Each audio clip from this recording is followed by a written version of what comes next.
So I get asked all the time from boxers, young boxers that are just starting out, what advice can I give them? And here's a couple things I'm gonna teach you. The number one thing that you should learn when you're starting out boxing is obviously you entering a sport that requires you making weight. So learn about nutrition on your own time. Find out what you're putting inside your body, inside your system, what it can do for you. What type of foods should you be eating before, after workout? I'm not saying get yourself a personal nutrition. If you can, great, but learn the food itself so you can watch your own weight and be dedicated to the scale, because you're going to be a slave to a scale. That is the number one thing that boxing requires. You're going to be a slave to a scale. So the way you eliminate being a slave to a scale, learn about nutrition. Learn what it can do for your body. Manage your weight properly. And this way, when you enter the ring, you're strong, you're not dehydrated, you're not weak, and you can avoid a lot of injuries. Number two, now let's say you have come up and you're winning some national championships like I did in the amateurs. You know, you're getting scouted by different people that you never met before, and they want to manage you. They say they take you out for fancy dinners, they buy you a watch. But realistically, I've come across those so many times. They don't know shit about boxing. These are people that have $1 or $2 to spend to be around boxers, that they want to act like a manager, to be cool around their friends, say, look, I manage this boxer. But I've seen so many sad situations where boxers get involved and tied up in management contracts where the management itself does not have one contact in boxing. I've seen it many times over and over again. Now let me show you, let me actually tell you the difference between a manager and an investor. See, that guy there that wants to sign up as boxer into a management contract and taking him out to all these fancy dinners and buying me all this stuff doesn't know shit about boxing. He's an investor. He should be just an investor. An investor, he gives you monthly income and he's hoping that he'll get an ROI later in your career when you're having these big fights. But a manager, a real manager, find out who his clients are. Find out how he can get you ranked by the sanctioning bodies as you climb up the ladder. Find out if you can get you a promotional contract, if you can get you some fights that are beneficiary to your career, that's going to help you climb the ladder slowly but surely. So make sure you don't become naive like many boxers have in the past, in the present, and that's going to happen in the future by these so-called businessmen that all of a sudden say, oh, I want to get into boxing, I got money, I could just manage anybody. That's not how it works.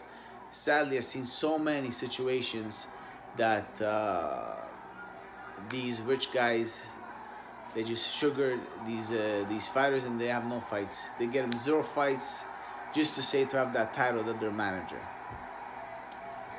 Number 3 is make sure when you hang out with people, especially when you're in training camp, hang out and have conversations on your downtime about boxing. It helps the muscle, it helps the mind. Actually, you're training your mind for battle mentally, and you could actually get better having conversations. I got better just by having certain conversations with former champions and current champions that were fighting, and we're just talking about boxing, different situations. How can, and if this happens, what do I do?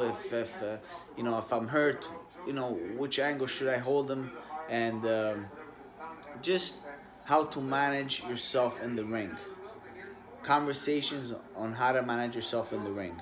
It helps me a lot. It helped me a lot through my career, and I've gotten better in certain times where just having a simple conversation about boxing. If you're gonna hang out with your friends and you guys gonna talk about the latest car and, you know, the latest bling watch and the clubs and the alcohol, the mind is shut off.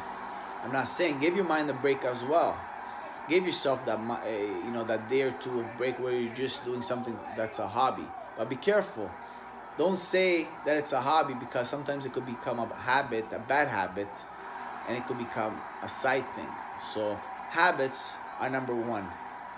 The type of habits that you pick up since you're little, when you start your boxing career, are gonna carry over to the end of your career. Habits, habits, habits.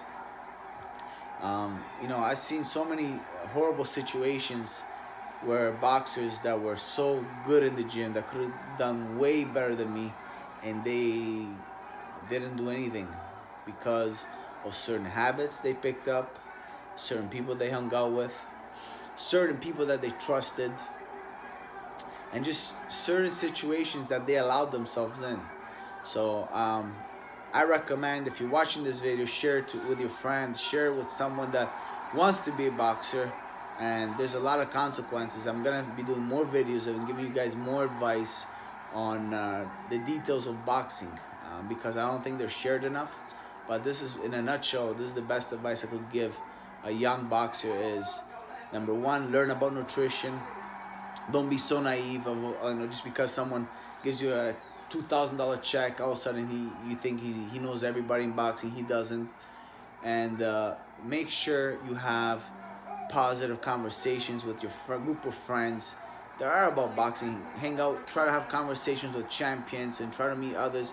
You can learn so much by actually having a conversation. It's unbelievable. Try it for yourself. If you're boxing, let me know.